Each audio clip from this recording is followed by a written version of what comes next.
ಕರ್ನಾಟಕದ ಒಂದು ಪಾರಂಪರೆ ಅನನ್ಯವಾದ ಪಾರಂಪರೆ ಇರೋದು ನಮ್ಮ ದಕ್ಷಿಣ ಕನ್ನಡದಲ್ಲಿ. ಅದರಲ್ಲೂ ಕೂಡ ಈ ಮಹಾಮಸ್ತಕಾಭಿಷೇಕ ಒಂದು ದಕ್ಷಿಣ ಕನ್ನಡ ಯಾವತ್ತು ಮೈಸೂರು ಸಂಸ್ಥಾನಕ್ಕೆ ಸೇರಿಲ್ಲದೆ ಇದ್ದರೂ ಕೂಡ ಇಲ್ಲಿಯ ಪಾರಂಪರ್ಯ ಪ್ರಭಾವ ಭಾಳ ದೊಡ್ಡದು ಮೈಸೂರು ಮೇಲೆ. ಮತ್ತು ಇಲ್ಲಿ ನಡೀತಾ ಇರೋ ಎಲ್ಲ ಕಾರ್ಯಕ್ರಮಗಳು ಚಟುವಟಿಕೆಗಳು ಅದರ ಪ್ರಭಾವ ಭಾಳ ದೊಡ್ಡದು ಮೈಸೂರು ಮೇಲೆ. ಕಂಬಳಕ್ಕೂ ಮಹಾರಾಜರು ಬಂದಿದ್ದರು ಅಂತ ದಾಖಲೆ ಇದೆ. ನಾಲ್ವಡಿ ಕೃಷ್ಣರಾಜ ಅವರು ಮೈಸೂರಲ್ಲಿ ಅವರ ಸಮಯದಲ್ಲಿ ದರ್ಬಾರ್ ಎಲ್ಲ ನಡೀತಾ ಇರುವಾಗ ಕೂಡ ಯಕ್ಷಗಾನ ಕಲೆಯನ್ನು ನಡೆಸ್ತಾ ಇದ್ರು ಅಂತ ದಾಖಲೆಗಳು ಇದೆ. ವೇಣೂರಿನಲ್ಲಿ ಮಹಾಮಸ್ತಕಾಭಿಷೇಕ ನಡೀತಾ ಇದೆ. ಅರಸ ಸಂಸ್ಥಾನದ ಬಗ್ಗೆ ಅಥವಾ ರಾಜರ ಸಂಸ್ಥಾನದ ಬಗ್ಗೆ ಬಹಳಷ್ಟು ವಿಚಾರಗಳು ನಮ್ಮೂರಿನಲ್ಲಿದೆ. ನಮ್ಮೂರಿನ ಹೆಮ್ಮೆಯ ಅರಸು ಮನೆತನ ಅಂತಂದರೆ ಅದು ಮೈಸೂರಿನ ಅರಸರು ಈಗ ನಮ್ಮ ಜೊತೆಗಿದ್ದಾರೆ. ಮುಖ್ಯವಾಗಿ ಇವತ್ತು ಹಳದಂಗಡಿಯ ಅರಮನೆಯಲ್ಲಿ ಅರಸರ ಜೊತೆಗೆ ಇಲ್ಲಿಯ ಒಂದು ಒಡನಾಟದ ಬಗ್ಗೆ ನಾವು ದಕ್ಷಿಣ ಕನ್ನಡಕ್ಕೆ ನೀವು ಆಗಮಿಸಿದ್ದಕ್ಕೆ ಪ್ರೀತಿಪೂರ್ವಕ ಸ್ವಾಗತವನ್ನು ಕೋರ್ತಾ, ಹಳದಂಗಡಿ ಅರಮನೆ ಮತ್ತು ಮೈಸೂರಿನ ಅರಮನೆಯ ನಡುವಿನ ನಂಟು ಏನು ಸರ್? ಇದೇ ಮೊದಲನೇ ಬಾರಿಯ ಒಂದು ಬರ್ತಾ ಇರೋದು ಈ ಹಳದಂಗಡಿಗೆ. ಈ ವೇಣೂರು ಮಹಾಮಸ್ತಕಾಭಿಷೇಕ ನಡೀತಾ ಇರೋದ್ರಿಂದ ನಮ್ಮನ್ನು ಆಹ್ವಾನಿಸಿದರೆ ಈ ದಿನದ ಒಂದು ಮಹಾಮಸ್ತಕಾಭಿಷೇಕದಲ್ಲಿ ಭಾಗವಹಿಸೋದಕ್ಕಾಗಿ ಅತ್ಯಂತ ಸಂತೋಷದ ವಿಷಯ. ಮತ್ತು ಜೈನ ಪಾರಂಪರೆ ಮತ್ತು ಕರ್ನಾಟಕಕ್ಕೆ ಅದರ ಕೊಡುಗೆ ಭಾಳ ದೊಡ್ಡದು ಅಂತ ಹೇಳಿದ್ರೆ ತಪ್ಪಾಗಲ್ಲ. ನಮ್ಮ ಕನ್ನಡ ಸಾಹಿತ್ಯ ಮೂಲ ಅಂದರೆ ಜೈನ ಸಾಹಿತ್ಯ ಜೊತೆಗೆ ಬೆಳೆದಿರೋದು ಅಂತ. ಸೊ ಅದು ಎಲ್ಲ ಕನ್ನಡಿಗರಿಗೆ ಈ ಜೈನ ಪಾರಂಪರೆಗೆ ಭಾಳ ನಾವು ಕೃತಜ್ಞತರಾಗಿರಬೇಕು. ಯಾಕಂದರೆ ಅದರಿಂದನೇ ನಮ್ಮ ಕನ್ನಡ ಸಾಹಿತ್ಯ ಅರಳಿದು ಅಂತ ಹೇಳಿದ್ರೆ ತಪ್ಪಾಗಲ್ಲ. ಸೊ ಅದ್ರ ಜೊತೆಗೆ ನಮ್ಮ ಕರ್ನಾಟಕದ ಒಂದು ಪಾರಂಪರೆ ಅನನ್ಯವಾದ ಪಾರಂಪರೆ ಇರೋದು ನಮ್ಮ ದಕ್ಷಿಣ ಕನ್ನಡದಲ್ಲಿ. ಅದರಲ್ಲೂ ಕೂಡ ಈ ಮಹಾಮಸ್ತಕಾಭಿಷೇಕ ಒಂದು. ಸೊ ಅದರಲ್ಲಿ ಬಂದು ಭಾಗವಹಿಸಿ ಇದನ್ನೆಲ್ಲ ವೀಕ್ಷಿಸಿ ಇದೇ ಒಂದು ಪಾರಂಪರೆಯನ್ನು ಒಂದು ಆನಂದದಿಂದ ಮತ್ತು ಆ ದೇವರ ಒಂದು ಆಶೀರ್ವಾದಕ್ಕಾಗಿ ದರ್ಶನಕ್ಕಾಗಿ ನಾವು ಬಂದಿದ್ದೇವೆ. ಬೆಂಗಳೂರಿನಲ್ಲಿ ಕಂಬಳ ಆದಂಥ ಸಂದರ್ಭದಲ್ಲಿ ಮೈಸೂರಿನ ಅರಸು ಮನೆತನದವರಿಗೂ ಮತ್ತು ಕರಾವಳಿಗೂ ಒಂದು ನಂಟಿತ್ತು ಅನ್ನುವಂಥದ್ದು ಬಹಳ ದೊಡ್ಡ ಮಟ್ಟಿನಲ್ಲಿ ಚರ್ಚೆ ಆಯಿತು. ನೀವು ಮುಲ್ಕಿಯ ಕಂಬಳಕ್ಕೆ ಬರ್ತಾ ಇದ್ರಿ ಅನ್ನುವಂಥದ್ದು, ಅಂದರೆ ಹಿಂದಿನ ರಾಜರುಗಳು. ಈ ಬಗ್ಗೆ ಕರಾವಳಿಯ ಜೊತೆಗಿನ ನಂಟಿನ ಬಗ್ಗೆ ನಾನು ಹೇಳಿದ್ರೆ ಇವಾಗಲೇ ಭಾಷೆಯಲ್ಲೂ ಕೂಡ ಇದು ದಕ್ಷಿಣ ಕನ್ನಡ ಯಾವತ್ತು ಮೈಸೂರು ಸಂಸ್ಥಾನಕ್ಕೆ ಸೇರಿಲ್ಲದೆ ಇದ್ದರೂ ಕೂಡ ಇಲ್ಲಿಯ ಪಾರಂಪರ್ಯ ಪ್ರಭಾವ ಭಾಳ ದೊಡ್ಡದು ಮೈಸೂರು ಮೇಲೆ. ಮತ್ತು ಇಲ್ಲಿ ನಡೀತಾ ಇರೋ ಎಲ್ಲ ಕಾರ್ಯಕ್ರಮಗಳು ಚಟುವಟಿಕೆಗಳು ಅದರ ಪ್ರಭಾವ ಭಾಳ ದೊಡ್ಡದು ಮೈಸೂರು ಮೇಲೆ. ಕಾರಣ ಅಂದರೆ ಏನಕ್ಕೆಂದರೆ ಮೈಸೂರಿಗೂ ಕೂಡ ಭಾಳ ಇದ್ದಿದ್ದು ಕನ್ನಡ ಮಾತಾಡೋ ಕ್ಷೇತ್ರ ಎಲ್ಲ ಒಂದಾಗಬೇಕು ಅಂತ. ಕನ್ನಡ ಲಿಪಿ ಕನ್ನಡ ಸಾಹಿತ್ಯ ಎಲ್ಲ ನಡೀತಾ ಇರೋ ಎಲ್ಲ ಕ್ಷೇತ್ರ ಒಂದಾಗಬೇಕು ಅಂತ ಒಂದು ಆಸೆ. ಸೊ ಅದು ರಾಜ್ಯದ ಮೂಲಕ ಆಗದೇ ಇದ್ರೂ ಕೂಡ ಸಾಂಸ್ಕೃತಿಕವಾಗಿ ಅದು ಆಗಿದ್ರೆ ಅದಾದರೂ ಒಂದು ಅಂತ ಆ ಉದ್ದೇಶದಿಂದ ಅವರು ಇಲ್ಲಿಯ ಒಂದು ಪಾರಂಪರೆ ಎಲ್ಲ ಅವರು ವೀಕ್ಷಿಸ್ತಾ ಇದ್ದಾರೆ. ಸೊ ಅದಕ್ಕಾಗಿ ಕಂಬಳಕ್ಕೂ ಮಹಾರಾಜರು ಬಂದಿದ್ದರು ಅಂತ ದಾಖಲೆ ಇದೆ. ನಾಲ್ವಡಿ ಕೃಷ್ಣರಾಜ ಅವರು ಅದಕ್ಕೆ ಹಿನ್ನೆಲೆಯಲ್ಲಿ ಮುಮ್ಮಡಿಯವರು ಇಲ್ಲಿ ಈ ಭಾಗಕ್ಕೆ ಬಂದು ವೀಕ್ಷಣೆ ಮಾಡಿದ್ದಾರೆ. ಅಂದರೆ 1800ಸಲ್ಲಿ 1830 1823 ಎಲ್ಲ ಬಂದು ಇಲ್ಲಿ ಧರ್ಮಸ್ಥಳ ಶೃಂಗೇರಿ ಅದು ಅಫ್ಕೋರ್ಸ್ ಮಲೆನಾಡು ಕಡೆ ಬರುತ್ತೆ. ಬಟ್ ಇಲ್ಲಿ ಧರ್ಮಸ್ಥಳಕ್ಕೆ ಬಂದು ಉಡುಪಿಗೂ ಬಂದು ಮತ್ತು ಇಲ್ಲಿ ಬೇರೆ ಬೇರೆ ಗ್ರಾಮಕ್ಕೆ ಬೇರೆ ಬೇರೆ ನಗರಕ್ಕೆ ಬಂದು ಅವರು ಪ್ರಸಿದ್ಧವಾದ ದೇವಾಲಯಕ್ಕೆಲ್ಲ ದರ್ಶನ ಮಾಡಿ ಹೋಗಿರ್ತಾರೆ ಅಂತ. ಸೊ ಮೈಸೂರಲ್ಲಿ ಅವರ ಸಮಯದಲ್ಲಿ ದರ್ಬಾರ್ ಎಲ್ಲ ನಡೀತಾ ಇರುವಾಗ ಕೂಡ ಯಕ್ಷಗಾನ ಕಲೆಯನ್ನು ನಡೆಸ್ತಾ ಇದ್ರು ಅಂತ ದಾಖಲೆಗಳು ಇದೆ. ಧರ್ಮಸ್ಥಳದಿಂದ ಯಕ್ಷಗಾನ ಕಲಾವಿದರನ್ನು ಕರೆಸ್ಕೊಂಡು ಅಲ್ಲಿ ಆ ಕಲೆಯನ್ನು ಮುಂದುವರಿದ ದಾಖಲೆಯೂ ಕೂಡ ಇದೆ. ಸೊ ದಕ್ಷಿಣ ಕನ್ನಡದ ಪ್ರಭಾವ ಈ ಪಾರಂಪರ್ಯ ಪ್ರಭಾವ ಭಾಳ ದೊಡ್ಡದು ಮೈಸೂರಲ್ಲಿ. ಸೊ ಅದೇ ರೀತಿ ಅದು ಮುಂದುವರಿತಾ ಹೋಗ್ತಾ ಇದೆ ಮತ್ತು ಇವಾಗ ಇಡೀ ಕರ್ನಾಟಕ ಒಂದಾಗಿದೆ. ನಾವೆಲ್ಲ ಆನಂದಿಸಬೇಕಾಗಿದೆ ಮತ್ತು ನಮ್ಮೆಲ್ಲರ ಈ ವೈವಿಧ್ಯತೆಯಲ್ಲಿ ನಾವೆಲ್ಲರೂ ಭಾಗವಹಿಸಬೇಕಾಗಿದೆ. ಮತ್ತು ಅದು ವ್ಯತ್ಯಾಸ ಇದ್ದರೂ ಕೂಡ ಅದು ನಮ್ಮದೇ ಪಾರಂಪರೆ ಅಂತ ಅಂದ್ಕೊಂಡು ನಾವು ಮುಂದುವರಿಬೇಕಾಗಿದೆ. ಬೇಲೂರಿನ ಚೆನ್ನಕೇಶ್ವರ ದೇವಾಲಯಕ್ಕೂ ಹಳದಂಗಡಿ ಅರಮನೆಗೂ ಒಂದು ನಂಟಿದೆ ಅಂತ. ಹೌದು, ಅದೇ ಅವರು ಹೇಳಿದ ಶಾಸನ ಅಲ್ಲಿ ಒಂದು ದಾಖಲೆ ಆಗಿದೆ. ಇಲ್ಲಿಂದ ಕೆಲವು ಸೇವೆಗಳು ಎಲ್ಲ ನಡೀತಾ ಇತ್ತು ನೈವೇದ್ಯಕ್ಕಾಗಿ. ಅದು ಒಂದು ಕಂಬದ ಮೇಲೆ ಸಿಕ್ಕಿದೆ. ಅದೇ ಒಂದು ಪುಸ್ತಕದಲ್ಲಿ ಇವತ್ತೇ ಓದಿದ್ದು ಸಂತೋಷದ ವಿಷಯ. ಬೇಲೂರು ಚೆನ್ನಕೇಶವ ನಮ್ಮ ಕರ್ನಾಟಕದ ಒಂದು ಪ್ರಸಿದ್ಧ ದೇವಾಲಯ. ಹೊಯ್ಸಳರ ಕಾಲದಲ್ಲಿ ನಿರ್ಮಾಣ ಆಗಿ ಅನೇಕ ರಾಜವಂಶಸ್ಥರು ಅದಕ್ಕೆ ಭಾಳಷ್ಟು ಜೀರ್ಣೋದ್ಧಾರ ಎಲ್ಲ ಮಾಡಿದ್ದಾರೆ. ಕೊನೆಯ ಜೀರ್ಣೋದ್ಧಾರ ಆಗಿದ್ದು ನಾಲ್ವಡಿ ಕೃಷ್ಣರಾಜರವರ ಕಾಲದಲ್ಲಿ.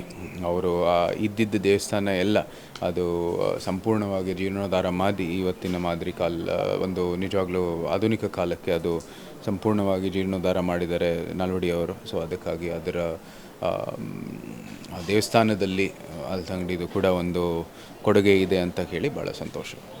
ನಿಮಗೆ ಇಲ್ಲಿ ಬಹಳ ಭವ್ಯವಾದಂಥ ಸ್ವಾಗತ ಸಿಕ್ಕಿದೆ, ಎಲ್ಲರೂ ಕೂಡ ಸಂಭ್ರಮದಿಂದ ಅರಸರನ್ನು ಸ್ವಾಗತಿಸಿದ್ದಾರೆ, ಏನು ಹೇಳ್ತೀವಿ? ನಿಜವಾಗ್ಲೂ ಸಂತೋಷದ ವಿಷಯ. ನಮ್ಮ ಪೂರ್ವಜರು ಎಲ್ಲ ಮಾಡಿರ್ತಕ್ಕಂಥದ್ದು ಕೆಲಸದಿಂದ ಇವತ್ತು ಆ ಜನರು ನಮಗೆ ಆ ಒಂದು ಮರ್ಯಾದೆ ಕೊಡ್ತಾರೆ. ಸೊ ನಾವು ಸದಾ ಅದಕ್ಕಾಗಿ ನಾವು ಕೃತಜ್ಞತರು, ಮತ್ತು ಅದೇ ಆ ಕೆಲಸವನ್ನು ಮುಂದುವರಿತಾ ಆ ಸಂಬಂಧವನ್ನು ಮುಂದುವರಿಬೇಕು, ನಮ್ಮ ಕರ್ತವ್ಯ ಆಗಿ ನಾವು ಮುಂದುವರಿತೇವೆ.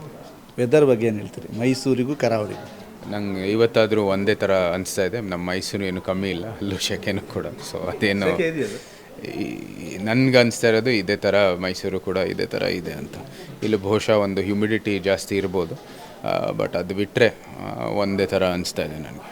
ಆಳದಂಗಡಿಯ ಅರಸರಾದಂತಹ ಡಾಕ್ಟರ್ ಪದ್ಮಪ್ರಸಾದ್ ಅಜಿಲ್ರವರು ಈಗ ನಮ್ಮ ಜೊತೆಗೆ ಇದ್ದಾರೆ. ಸರ್, ಮೈಸೂರಿನ ಅರಸರನ್ನು ಪ್ರೀತಿಪೂರ್ವಕವಾಗಿ ಸ್ವಾಗತಿಸಿದ್ದೀರಿ, ಒಂದು ವಿಶೇಷವಾದಂಥ ಕಾರ್ಯಕ್ರಮವನ್ನು ಕೂಡ ಮಾಡಿದ್ದೀರಿ. ಇವತ್ತು ಅವರು ಮಹಾಮಸ್ತಕಾಭಿಷೇಕಕ್ಕೆ ಬಂದಿದ್ದಾರೆ. ಅವರು ಕೂಡ ನಮ್ಮ ಜೊತೆಗೆ ಮಾತನಾಡುವ ಕರಾವಳಿಯ ಜೊತೆಗಿನ ನಂಟಿನ ಬಗ್ಗೆ ಮಾತನಾಡಿದರು. ಮೈಸೂರಿನ ರಾಜಮನೆತನ ಮತ್ತು ಆಳದಂಗಡಿಯ ರಾಜಮನೆತನ, ಈ ನಂಟು, ಅವರು ಇವತ್ತು ಬಂದಿರುವಂಥದ್ದು, ಇದೆಲ್ಲ ಸಂಭ್ರಮದ ಬಗ್ಗೆ ಏನು ಹೇಳ್ತೀರಿ? ನಾವು ಭಾಳ ಹಿಂದಿಂದ ಸಹ ಮಹಾರಾಜರನ್ನು ಸಹ ಕರಿಬೇಕು ಅಂತ ಹೇಳುವಂಥ ಉದ್ದೇಶ ನಮಗಿತ್ತು. ಯಾಕಂದರೆ ಅರಮನೆಗೆ ಅವರನ್ನು ಸಹ ಕರಿಬೇಕು, ಇಲ್ಲಿ ನಮ್ಮನ್ನು ಆದರಾತಿ ಸ್ವೀಕರಿಸಿ ಹೇಳಬೇಕು ಅಂತ ಹೇಳುವಂಥ ಮನಸ್ಸು ನಮಗೆ ಭಾಳ ಹಿಂದಿತ್ತು. ಅದರ ಕಾರಣಾಂತರಗಳಿಂದ ಇಷ್ಟು ಸಮಯ ಕರೀಲಿಕ್ಕೆ ನಮಗೆ ಆಗಲಿಲ್ಲ. ಆದರೂ ಸಹ ಈ ಸಲ ಮಹಾಮಸ್ತಕಾಭಿಷೇಕದೊಂದು ಪ್ರಯುಕ್ತ ಈ ಒಂದು ಕಾರ್ಯಕ್ರಮಕ್ಕೆ ಬರಬೇಕು ಅಂತ ಆಹ್ವಾನಿಸಲಿಕ್ಕೆ ನಾನು ಮೂಲ್ಕಿ ಅರಮನೆ ಅರಸರ ಮುಖಾಂತರ ನಾನು ಅವರನ್ನು ಮಹಾರಾಜರನ್ನು ಮೂಲ್ಕಿಯಲ್ಲಿ ಭೇಟಿಯಾದೆ. ಅವರು ತಮ್ಮ ಒಪ್ಪಿಗೆಯನ್ನು ಸೂಚಿಸಿ ನನ್ನನ್ನು ಸಹ ಮೈಸೂರಿಗೆ ಬರಲಿಕ್ಕೆ ಹೇಳಿ ಅಲ್ಲಿ ನಮ್ಮ ಭೇಟಿಯಾಗಿ ಇಲ್ಲಿಗೆ ಅರಮನೆಗೆ ಬರಲಿಕ್ಕೆ ಒಪ್ಪಿಕೊಂಡಿದ್ದು ನಮಗೆ ತುಂಬ ಸಂತೋಷ. ಯಾಕಂದರೆ ಇದು ನಮ್ಮ ಬಹುದಿನಗಳೊಂದು ಆಸೆ ಆಗಿತ್ತು, ಇವತ್ತು ನಮಗೆ ಅದು ಈಡೇರಿದೆ. ಜೈನರಿಗೆ ಮತ್ತು ಮೈಸೂರು ಒಡೆಯರಿಗೆ ಭಾಳ ಹತ್ತಿರದ ನೆಂಟು ಅಂತ ಹೇಳುವ ವಿಚಾರ ಅವರ ಬಾಯಿಂದಲೇ ನಾವು ತಿಳಿದುಕೊಂಡಿದ್ದೇವೆ. ಶ್ರವಣಬೆಳಗೊಳದ ಬಾಹುಬಲಿ ಮಹಾಮಸ್ತಕಾಭಿಷೇಕ ಸಹ ಅವರ ಒಂದು ಕೊಡುಗೆ ಅಪಾರವಾದದ್ದಿದೆ. ಜೈನ ಮನೆತನದ ಬಗ್ಗೆ, ಜೈನರ ಬಗ್ಗೆ ಅಪಾರವಾದಂಥ ಒಂದು ಪ್ರೀತಿ ಒಲವು ಇರುವಂಥದ್ದು ಮೈಸೂರು ಒಡೆಯರಿಗೆ. ಆಳದಂಗಡಿಯ ಅರಮನೆಗೆ ಸಹ ನಮಗೊಂದು ಬಿರುದಿದೆ ಅಂತ ಹೇಳ್ತಿದ್ರು, ಚಾಮುಂಡರಾಯನ್ ಭೂಷಣ ಅಂತೇಳಿ ಒಂದು ಬಿರುದಿದೆ. ಆದ್ದರಿಂದ ಏನಾದರೂ ಮೈಸೂರಿಗೆ ಮತ್ತು ಆಳದಂಗಡಿ ಅರಮನೆ ಹಿಂದಿನ ಸಹ ನೆಂಟು ಇರ್ಬೋದು ಅಂತ ಹೇಳುವಂಥ ಉದ್ದೇಶ ನಮಗಿದೆ. ಈ ಥರ ಇವತ್ತು ನಮ್ಮ ಮಹಾಮಸ್ತಕಾಭಿಷೇಕ ಅಂದರೆ ಈ ಶತಮಾನದಲ್ಲಿ ವೇಣೂರಿನಲ್ಲಿ ಆಗುವಂಥದ್ದು ಇದು 3ನೇ ಮಹಾಮಸ್ತಕಾಭಿಷೇಕ. 2000 ಇಸ್ವಿಯಲ್ಲಿ ಒಂದು ಸಲ ಆಗಿತ್ತು, 2012ನೇ ಇಸ್ವಿಯಲ್ಲಿ ಒಂದು ಸಲ ಆಗಿತ್ತು, ಈಗ 2024ನೇ ಇಸ್ವಿಯಲ್ಲಿ. ನಾನು ಸಹ ಅರಸರಾದಮೇಲೆ ನನಗೆ ಒಂದು 3ನೇ ಮಹಾಮಸ್ತಕಾಭಿಷೇಕ ಮಾಡುವಂಥ ಯೋಗ ಇತ್ತು. ಆದರೆ ಇವತ್ತು ಭಾಳ ಸಂತೋಷ ಅಂತೇಳಿ ಆ 3ನೇ ಮಹಾಮಸ್ತಕಾಭಿಷೇಕಕ್ಕೆ ಮೈಸೂರು ಒಡೆಯ ಜೊತೆಗೆ ಬಾಹುಬಲಿ ಸ್ವಾಮಿಗೆ ಅಭಿಷೇಕ ಮಾಡುವಂಥ ಸುಯೋಗ ನನಗೆ ಒದಗಿದೆ ಅಂತೇಳಿ ನಾನು ತುಂಬ ಸಂತೋಷ ಪಡ್ತೇನೆ. ನಾನು ಮೈಸೂರು ಮಹಾಸಂಸ್ಥಾನದ ಇಂದಿನ ಯದುವಂಶದ ಕುಡಿ ನಮ್ಮ ಅರಮನೆ ಬರಬೇಕು ಅಂತ ಹೇಳುವಂಥ ಒಂದು ನಿರೀಕ್ಷೆ ಭಾಳ ವರ್ಷದಿಂದ ನಮಗಿತ್ತು. ನಮ್ಮ ಒಂದು ಏನು ಇಲ್ಲಿಯ ಆಚರಣೆಗಳು ಕೆಲವು ಹಾಗೂ ಮೈಸೂರಿನ ಸಂಸ್ಥಾನದ ಆಚರಣೆಗಳು ಅನೇಕ ವಿಚಾರಗಳನ್ನು ಹೋಲಿಕೆ ಇದೆ. ಪ್ರಾಯಶಃ ಅದರ ಮಟ್ಟ ಇದು ಸಣ್ಣದಿರ್ಬೋದು, ಅದು ಸ್ವಲ್ಪ ದೊಡ್ಡದಿರ್ಬೋದು, ಆದರೂ ಅನೇಕ ವಿಚಾರಗಳು ಹೋಲಿಕೆ ಇರೋದರಿಂದ ನಮಗೆ ಪಾರಂಪರಿಕವಾಗಿ ಒಂದು ಅವರ ಹತ್ರ ಒಂದು ಭೇಟಿ ಆಗಬೇಕು, ಅವ್ರನ್ನ ಸಂಪರ್ಕದಲ್ಲಿರಬೇಕು ಅಂತ ವಿಚಾರ ನಮ್ಮ ಬಹುದಿನಗಳ ನಿರೀಕ್ಷೆ. ನಾವು ನಮ್ಮ ಅಣ್ಣವರು ಅವ್ರನ್ನ ಸಂಪರ್ಕ ಮಾಡಿ ಹಾಗೆ ನಾವು ಮೈಸೂರು ಅರಮನೆಗೆ ಒಂದು 15 ದಿವಸ ಹಿಂದೆ ಹೋಗಿದ್ದು. ಅವರ ಖಾಸಗಿ ಅರಮನೆಯಲ್ಲಿ ನಮ್ಮನ್ನೆಲ್ಲ ಕರ್ಕೊಂಡೋಗಿ ಪ್ರತಿ ಕೊಠಡಿಗಳನ್ನು ತೋರಿಸಿದರು, ಹಳೆಯ ಆಯುಧಗಳನ್ನು ಇಟ್ಟಂಥ ಅನೇಕ ಕೊಠಡಿಗಳನ್ನು ತೋರಿಸಿದರು. ಅಲ್ಲೇ ಭವ್ಯ ಪರಂಪರೆ ನಾವೆಲ್ಲ ಒಂದು ಪ್ರೇಕ್ಷಕರಾಗಿ ಶಾಲಾ ಸಂದರ್ಭಗಳಲ್ಲಿ ಹೋದಾಗ ನೋಡಿದಂಥ ಹೊರಗಡೆ ಅರಮನೆ ಕೂಡ ಅದಕ್ಕೂ ಮತ್ತು ಒಳಗಡೆ ಅವರ ಖಾಸಗಿ ಅರಮನೆಗೂ ತುಂಬ ವ್ಯತ್ಯಾಸ ಇದೆ. ಅನೇಕ ಒಂದು ಭವ್ಯವಾದ ಇತಿಹಾಸ ಅಲ್ಲಿ ಅವರ ಖಾಸಗಿ ಅವರು ಇರುವಂಥ ಅವರ ವೈಭವದ ಅನೇಕ ಕುರುಹುಗಳನ್ನು ನೋಡಿ ಭಾರಿ ನಾವು ಪುಳಕಿತುಕೊಂಡಿದ್ದು. ಅವರು ಅಲ್ಲಿ ಹಳೆಯದಾಗಿ ನಡೆದಂಥ ವಿಚಾರಗಳನ್ನು ಕೂಡ ನಮ್ಮಲ್ಲಿ ಹಂಚಿಕೊಂಡಿದ್ದಾರೆ. ನಮ್ಮ ಆಹ್ವಾನವನ್ನು ಮನ್ನಿಸಿ ತಕ್ಷಣ ನಮ್ಮ ಇಲ್ಲಿಗೆ ಬಂದಿದ್ದಾರೆ. ಅವರು ಶ್ರವಣಬೆಳಗೊಳದಲ್ಲಿ ಪ್ರತಿ 12 ವರ್ಷಗಳಿಗಂತೆ ನಡೆಯುವ ಮಹಾಮಸ್ತಕಾಭಿಷೇಕದಲ್ಲಿ ಇತ್ತೀಚಿನವರೆಗೆ ಮೊದಲನೇ ದಿನದ ಅಭಿಷೇಕವನ್ನು ಶ್ರವಣಬೆಳಗೊಳದ ಮಹಾಮಸ್ತಕಾಭಿಷೇಕದಲ್ಲಿ ಮೊದಲನೇ ಅಭಿಷೇಕವನ್ನು ಮೈಸೂರು ಸಂಸ್ಥಾನದಲ್ಲಿ ನಡೆಸ್ತಿದ್ದಂಥ ಒಂದು ಪ್ರತೀತಿಯನ್ನು ಕೂಡ ಅವ್ರು ನೆನಪಿಸ್ಕೊಂಡ್ರು.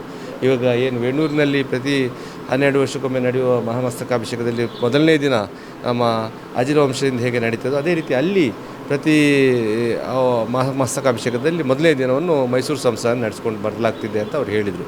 ಆಮೇಲೆ ಅದೆಷ್ಟೋ ವರ್ಷ ನಿಂತು ಸ್ವತಂತ್ರ ಭಾರತದಲ್ಲಿ ಅದು ಆರಂಭವಾಗುವ ಮೊದಲು ಅಲ್ಲಿ ಆದ ತೊಂದರೆ ಅದನ್ನು ಮಹಾರಾಜರು ಅಲ್ಲಿ ಊರಿನ ಸ್ಥಳೀಯರನ್ನೆಲ್ಲ ಕರೆಸಿ ಅದರ ನಿವಾರಣೆ ಮಾಡಿ ಅದನ್ನು ಪುನಃ ಆರಂಭಿಸಿದಂಥ ರೀತಿ ಎಲ್ಲವನ್ನು ಅವರ ಅನುಭವಗಳನ್ನು ಅವರ ಹಿರಿಯರು ನಡೆಸಿದಂಥ ಅನುಭವಗಳನ್ನು ಕೂಡ ನಮ್ಮ ಜೊತೆ ಹಂಚಿಕೊಂಡ್ರು.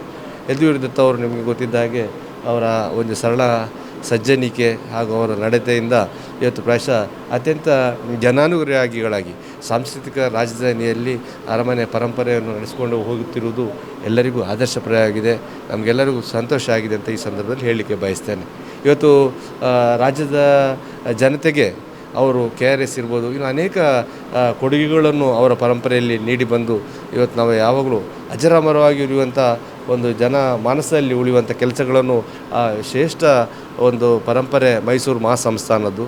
ನಾವು ಯಾವಾಗಲೂ ಅದನ್ನು ಮರೀಲಿಕ್ಕೆ ಸಾಧ್ಯ ಇಲ್ಲ ಅಂತ ಈ ಸಂದರ್ಭದಲ್ಲಿ ಹೇಳ್ತಾ ಅವರು ನಮಗೆ ಈ ಹಳದಂಗಡಿಗೆ ಬಂದಿರೋದು ತುಂಬ ಸಂತೋಷವಾಗಿದೆ ಹೇಳಲಿಕ್ಕೆ ಬಯಸ್ತೇನೆ. ಇದು ವಿಶೇಷವಾದಂಥ ಸಂದರ್ಶನ. ಒಂದು ಕಡೆ ರಾಜರನ್ನು ಮಾತನಾಡಿಸಿದ್ವಿ. ಮೈಸೂರಿನ ರಾಜರು ಹೇಳಿದ್ರು, ನಾವು ಈ ಅರಮನೆಯ ಜೊತೆಗಿನ ಸಂಪರ್ಕ, ಮುಲ್ಕಿ ಕಂಬಳದ ಜೊತೆಗಿನ ಸಂಪರ್ಕ, ಕರಾವಳಿಯೊಂದಿಗಿನ ನಂಟು ಎಲ್ಲವನ್ನೂ ಕೂಡ ಅವರು ಹೇಳಿದರು. ಅದರ ಜೊತೆಗೆ ಅರಮನೆಯ ಅರಸರು, ಹಳದಂಗಡಿ ಅರಮನೆಯ ಅರಸರು ಪದ್ಮಪ್ರಸಾದ್ ಅಜಿಲರವರು ಕೂಡ ಮಾತನಾಡಿ ಮೈಸೂರಿನ ಜೊತೆಗಿನ ಸಂಪರ್ಕ ಮತ್ತು ಅವರು ಕರೆದಾಗ ಇಲ್ಲಿ ಬಂದಾಗ ನಮಗೆಷ್ಟು ಸಂಭ್ರಮ ಆಗಿದೆ ಅನ್ನುವಂಥದ್ದು. ಅದ್ರ ಜೊತೆಗೆ ವೇಣೂರಿನ ಮಹಾಮಸ್ತಕಾಭಿಷೇಕಕ್ಕೆ ಅಭಿಷೇಕದ ಮೊದಲ ದಿನದ ಅಭಿಷೇಕ ಹಳದಂಗಡಿ ಅರಮನೆ ಅಂತಾದರೆ ಶ್ರವಣಬೆಳಗೊಳದ ಬಾಹುಬಲಿಗೆ ಆಗುವಂತಹ ಮಹಾಮಸ್ತಕಾಭಿಷೇಕದ ಮೊದಲ ದಿನದ ಸಂಪೂರ್ಣ ಜವಾಬ್ದಾರಿ ಅದು ಮೈಸೂರು ಸಂಸ್ಥಾನಕ್ಕೆ ಸೇರಿದ್ದು ಅನ್ನುವಂಥದ್ದನ್ನು ಶಿವಪ್ರಸಾದ ಜಿಲ್ಲರವರು ನಮ್ಮ ಜೊತೆಗೆ ಹಂಚಿಕೊಂಡರು. ಹೀಗೆ ಮೂರೂ ಜನರು ಕೂಡ ಸಂಭ್ರಮದ ಕ್ಷಣದ ಬಗ್ಗೆ ನಮ್ಮ ಜೊತೆಗೆ ಮಾತುಗಳನ್ನಾಡಿದ್ದಾರೆ. ಪಂಚೇಶ್ ಚಾರ್ಮಾಡಿ ಜೊತೆಗೆ ದಾಮೋದರ ದಂಡೋಲೆ, ಸುದ್ದಿ ನ್ಯೂಸ್, ಹಳದಂಗಡಿ.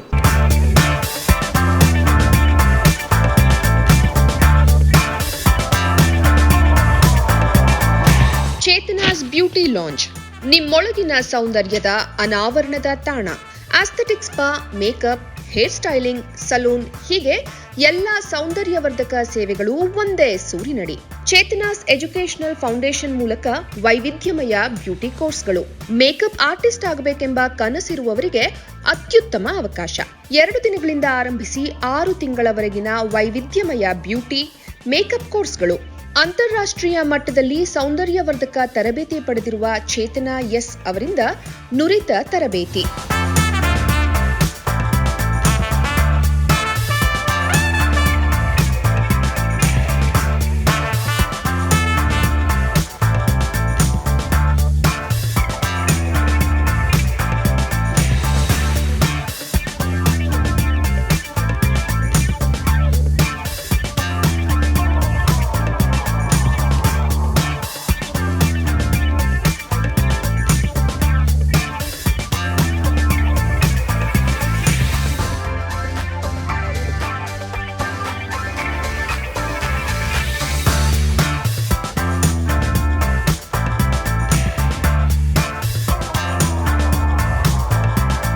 ಈ ಅದ್ಭುತ ಅವಕಾಶವನ್ನ ಸದುಪಯೋಗಪಡಿಸಿಕೊಳ್ಳಿ.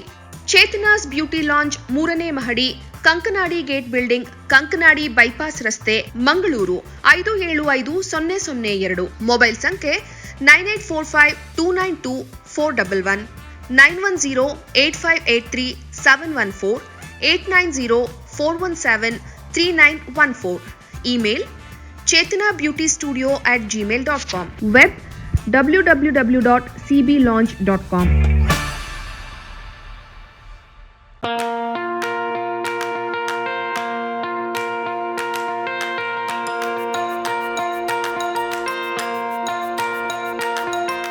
Dr. M.V. Shetty Institutions, Mangaluru.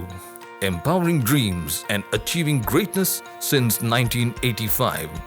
Dr. M.V. Shetty College prides itself in its history of 38 years.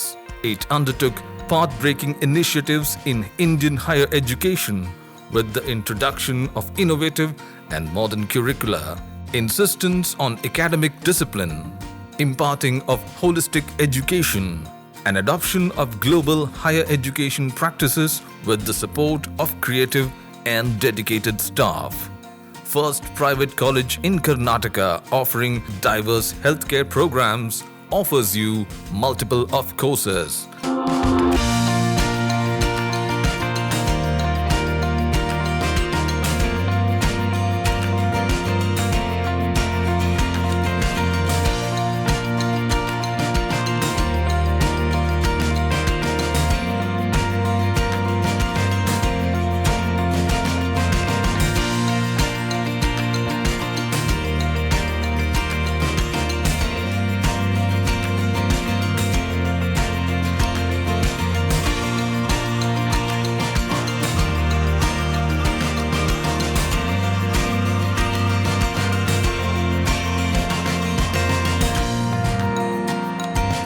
Dr. M.V. Shetty Institutions is a nurturing ground for an individual's holistic development to make effective contribution to the society in a dynamic environment.